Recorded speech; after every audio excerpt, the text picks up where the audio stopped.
అమ్మవారి సరస్వతీదేవి యొక్క చరణం జరిగింది.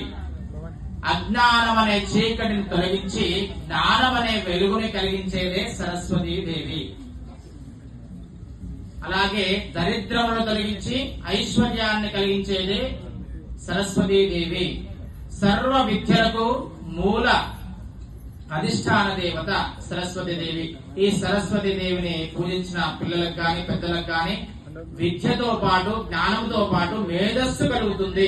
ఈ జ్ఞాపక శక్తి మేధస్సు వల్ల మనము ఉత్తరోత్తరగా అంటే గొప్పగా మనము ఎదుగుదలకు కారణమవుతుంది.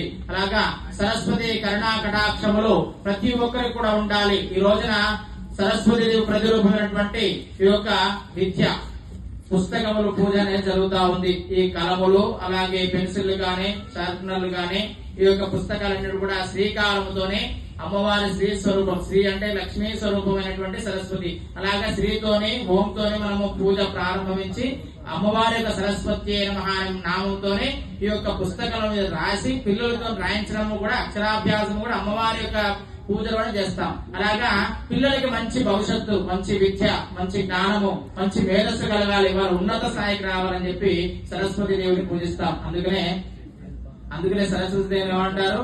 విద్యలకి తల్లి. ఆ తల్లి అనుగ్రహం ఉంటే మనం అందరం కూడా వృద్ధిలోకి వస్తాము, మంచి జ్ఞానవంతులం అవుతాము. అజ్ఞానాన్ని తొలగించి జ్ఞానాన్ని కలిగిస్తుంది ఆ సరస్వతి దేవి. కాబట్టి జై బోలో సరస్వతి మాతాకి.